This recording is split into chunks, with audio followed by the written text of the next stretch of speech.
खबर छोटी हो या बड़ी मगर बेबाक होगी। हर खबर पर होगी पैनी नजर। आप देख रहे हैं बिजनौर दस्तक। कल 22 फरवरी को मेयर का, डिप्टी मेयर का और स्टैंडिंग कमेटी का चुनाव होना था। कल मेयर और डिप्टी मेयर का चुनाव शांतिपूर्वक हो गया, पर स्टैंडिंग कमेटी का चुनाव नहीं हो पाया। भारतीय जनता पार्टी के पार्षदों ने लगातार सदन में हंगामा किया, सदन के मर्यादा का पालन नहीं किया, शांति नहीं बनाकर रखी। इसीलिए बार बार हाउस को एडजर्न करना पड़ा, जिससे स्टैंडिंग कमेटी का जो चुनाव है वो नहीं हो पाया। बहुत ही दुर्भाग्यपूर्ण है, बहुत ही शर्मनाक है जो भारतीय जनता पार्टी के पार्षदों द्वारा हंगामा हुआ, तोड़ फोड़ हुई, पार्षदों पर हमला हुआ, मुझ पर हमला हुआ, पोडियम को तोड़ा गया, बैलेट बॉक्स को उठाकर फेंका गया और कब्जे में लेने की कोशिश की गई। साथ ही बैलेट पेपर की जो बुकलेट है उसको फाड़ा गया। तो बहुत ही दुर्भाग्यपूर्ण है कि आज फिर वही सब हुआ जो कल शाम से लेकर पूरी रात तक से लेकर अभी तक जद्दोजहद हमारी चलती रही कि सुप्रीम कोर्ट के पालन का हम आदेश का पालन करें और साथ ही सारे चुनाव करवाएं, और उस आदेश को पालन नहीं हो पाया। भारतीय जनता पार्टी के पार्षदों ने बार बार वेल में आकर हंगामा किया, स्टेज पर चढ़ने की कोशिश की और इसीलिए चुनाव टला। पूरी रात हम इस जद्दोजहद में रहे कि चुनाव हो और 13 बार सदन को स्थगित किया गया। आज फिर वही सब हुआ जो भारतीय जनता पार्टी पिछले 2.5 महीने से सदन को असंवैधानिक तरीके से और गैर कानूनी तरीके से चलाने की कोशिश कर रही थी। अभी भी संविधान की धज्जियां उड़ाई गई और सदन में मर्यादा का पालन ना करते हुए स्टैंडिंग कमेटी का चुनाव टला और आज फिर वही दिल्ली की जनता का नुकसान हुआ जो पिछले 2.5 महीने से दिल्ली की जनता के जो काम है नगर निगम के रुके हुए थे। इस वजह से अब फिर से दिल्ली की जनता का नुकसान होगा, हंगामे की वजह से, तोड़फोड़ की वजह से। और पार्षद जिनके मैं नाम भी आपको बताना चाहूंगी, रेखा गुप्ता जी जिन्होंने पोडियम को तोड़ा, अमित नागपाल जी जिन्होंने बैलेट बॉक्स को उठाकर फेंका और अपने कब्जे में लेने की कोशिश की, साथ ही जो बैलेट पेपर की बुकलेट है उसको फाड़ा।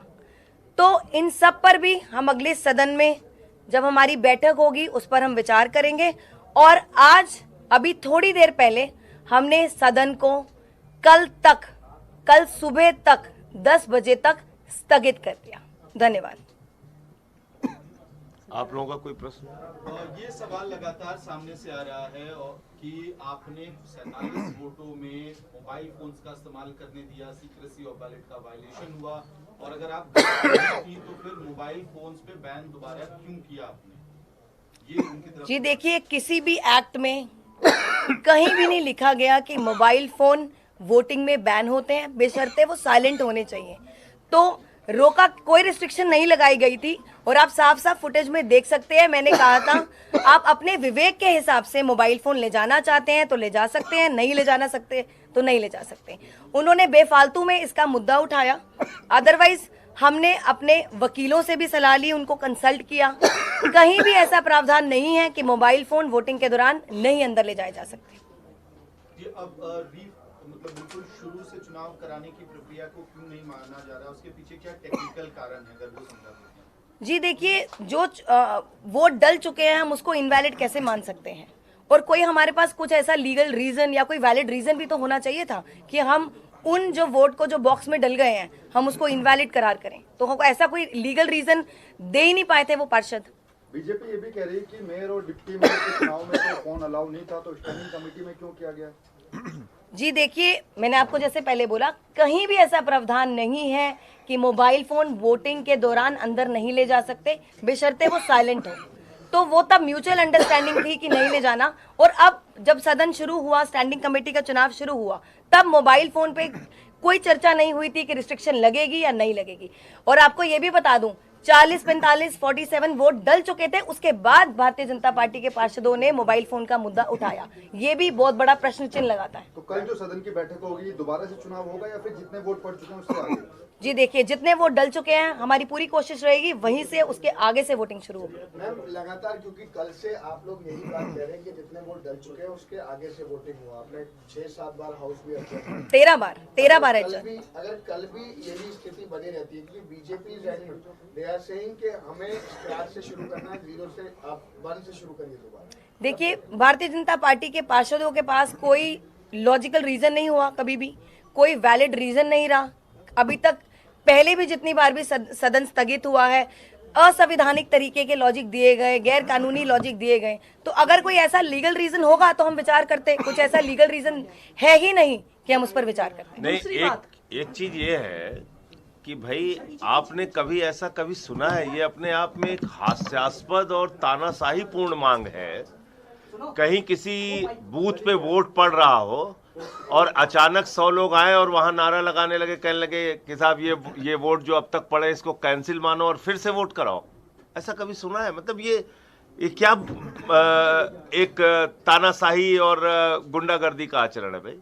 जिन लोगों ने वोट डाल दिया अपना, उसमें बीजेपी के भी लोग हैं, उसमें आम आदमी पार्टी के लोग भी हैं, उन्होंने अपना वोट डाल दिया ना, उनके वोट दोबारा कराया जाए, इसके कारण क्या है, क्या वजह है उसकी? अभी आपको मेयर साहिबा ने बताया कि भाई जो एक्ट है उसमें भी कहीं मोबाइल पर रोक नहीं है कि मोबाइल नहीं ले जा सकते। जबरदस्ती, क्योंकि हर चुनाव ये हार रहे हैं, मेयर में हार गए, डिप्टी मेयर में हार गए, स्टैंडिंग कमेटी में हारेंगे, तो हार से इतना बौखला। मतलब दिल्ली के 2 करोड़ लोगों ने हरा दिया, वो नहीं माना। मेयर में हार गए, डिप्टी मेयर में हार गए, वो नहीं पचा पा रहे। अब स्टैंडिंग कमेटी में हार रहे, वो नहीं पच रहा इनको। तो मोटे मोटे तौर पे यही कारण है कि ये अपनी हार को पचा नहीं पा रहे हैं। दिल्ली के 2 करोड़ लोगों का जनादेश मानने के लिए तैयार नहीं है। और संविधान, लोकतंत्र और सर्वोच्च न्यायालय, तीनों को चुनौती अकेले ये लोग दे रहे हैं कि हम कुछ नहीं मानेंगे, हम जैसे चाहेंगे मनमाने ढंग से चलाएंगे। दूसरी बात, मान लीजिए कि 1 से वोटिंग शुरू होती है, फिर से 50 या 100 वोट डलने के बाद वो कह दे कि नहीं अब फिर से 1 से शुरू कराओ, फिर से 50 वोट डलते हैं, वो कहेंगे फिर से 1 से शुरू कराओ, फिर 50 वोट डलेंगे, वो कहेंगे फिर से 1 से शुरू करवाओ।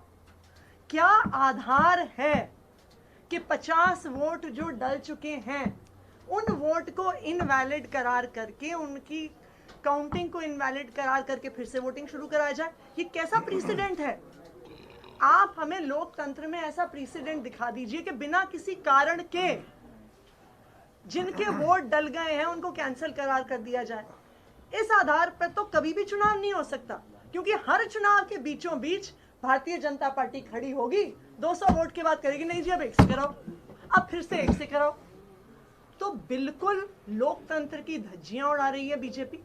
मेरी भारतीय जनता पार्टी से एक अपील है, दिल्ली की जनता के जनादेश को स्वीकार करिए। आपने 15 साल एमसीडी में शासन किया, अब दिल्ली की जनता ने आपको बाहर फेंक दिया है, आपको चुनाव हरा दिया है, आम आदमी पार्टी को भारी बहुमत से एमसीडी में जिताया है।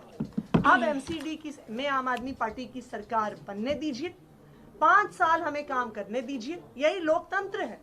अगर हम काम नहीं कर पाते हैं तो 5 साल बाद दिल्ली की जनता हमें निकाल के आपको फिर से चुन लेगी, आपको फिर से मौका मिलेगा। लेकिन दिल्ली की जनता के जनादेश को स्वीकार करिए और लोकतंत्र का सम्मान करिए। ये पॉइंट बोल दो सर, ये आई नहीं रहे क्या? ये दिल्ली का जो चुनाव हुआ था उसमें भी आप देखिए कि एमसीडी का जो चुनाव हुआ था उसमें साफ तौर पे लिखा हुआ है कि voters can now carry mobile to poll booths.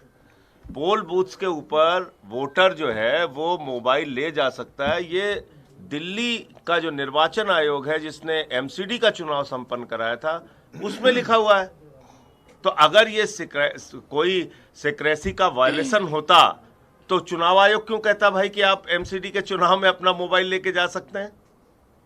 चुनाव आयोग को आपत्ति नहीं है, यहां जो चुने हुए पार्षद हैं उनको आप कह रहे हैं कि नहीं मोबाइल लेके नहीं जा सकते आप। और इसके पीछे के मनसा क्या है, मन में क्या है तुम्हारे, क्या चोर छुपा हुआ है आपके मन में, बताइए ना। एक आदमी अपना वोट देने गया, वोट दे के बाहर आ गया, उसने किसी को वोट दिखाया नहीं, उसने अपनी गोपनीयता को भंग नहीं किया वोट की, तो आपत्ति किस बात की है? मोबाइल लेके नहीं जाओगे, शर्ट पहन के नहीं जाओगे, टी शर्ट पहन के नहीं जाओगे, मतलब ये इसका कोई मतलब है? कहीं कोई एक्ट में लिखा हो, कहीं कोई किसी नियम का वायलेशन होता हो, बात समझ में आती है। कल के मुस्कुरा के नहीं जाओगे वोट देने के लिए, रोते हुए जाओगे,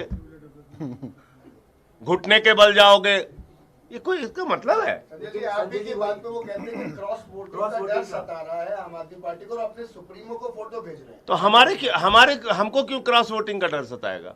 किस बात के लिए डर सताएगा? आपने देखा नहीं अब तक?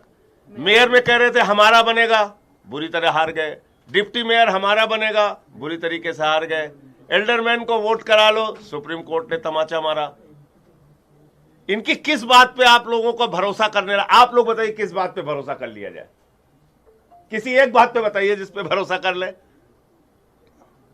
और ये वही भारतीय जनता पार्टी है जो एक हफ्ते पहले कह रही थी आम आदमी पार्टी ने उनके पार्षद खरीद लिए हैं। ये भी आप याद रखिए। तो ये बिल्कुल स्पष्ट है कि भारतीय जनता पार्टी चुनाव कराना ही नहीं चाहती। वो या तो कहे कि हमने उनके खरीदे, अब वो कह रहे हैं उन्होंने हमारे खरीदे। भाई एक चीज तो डिसाइड करिए, रोज रोज आप नए बहाने बनाते हैं चुनाव ना करवाने के। क्यों? क्योंकि जो भारतीय जनता पार्टी की एमसीडी की चुनाव में हार हुई है उसको भारतीय जनता पार्टी पचा नहीं पा रही है। हमारा उनसे एक ही आग्रह है, दिल्ली की जनता के जनादेश को स्वीकार करिए, 5 साल विपक्ष में बैठिए। ट्वीट किया था। अच्छा देखिए, एक और बड़ी मजेदार बात बता दें।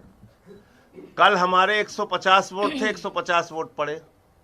भारतीय जनता पार्टी खरीद फरोख्त की राजनीति में इतनी उत्साहित रहती है, उसने अपने ऑफिशियल ट्विटर हैंडल से कहा कि देखिए हमने 4 यहां खरीदे, 3 वहां खरीदे। मतलब आप सोचिए, वो पार्टी खुश होती है बताने में पूरे देश और दुनिया को कि देखो हम दुनिया की सबसे बड़ी और सबसे भ्रष्ट पार्टी है, सबसे बेईमान पार्टी है, कि देखो इनको 150 वोट तो मिल गया, ठीक बात है, लेकिन हमने 4 यहां खरीद लिए, 3 वहां खरीद लिए। बताओ आप, ऐसी पार्टी, मतलब दुर्भाग्य है कि ये लोग इस देश में अपना राजनीतिक दल चला रहे हैं। और क्या कह सकता हूं मैं। जी, आपने जो कहा कि रेखा गुप्ता और अमित नागपाल की कार्रवाई, क्या कार्रवाई हो सकती है? जी, अगली बैठक में हम इस पर विचार करेंगे, क्योंकि जो कुछ उन दोनों ने सदन में किया वो सदन की मर्यादा के खिलाफ था, और साथ ही सुप्रीम कोर्ट का जो आदेश था उसका भी पालन नहीं किया गया। उन्होंने बार बार कोशिश करी कि चुनाव टल जाए, और बार बार इसी वजह से हमें सदन को स्थगित करना पड़ा। और उन्होंने एक्चुअली में कोर्ट ऑफ कंटेम्प्ट करा, जो बिल्कुल गैर कानूनी है। तो हम इस पर विचार करेंगे अगली बैठक पर। 16 घंटे में हंगामा नहीं रहा, तो क्या इसको कैसे सुनिश्चित करेंगे कि कल की कार्रवाई ठीक से सुचारू रूप से चले? जी देखिए, हम तो हर बार की तरह इस बार भी फिर चाहेंगे कि शांतिपूर्वक तरीके से चुनाव हो। जैसे डिप्टी मेयर मिला है, डिप्टी मेयर मिला है, स्टैंडिंग कमेटी के चुनाव भी शांतिपूर्वक हो, ताकि दिल्ली की जनता का जो काम नगर निगम का रुका हुआ है, सारे उन कामों को हमने ऑलरेडी शुरू कर दिया है, ऑफिशियल तरीके से हम उन पर कार्रवाई कर सकें।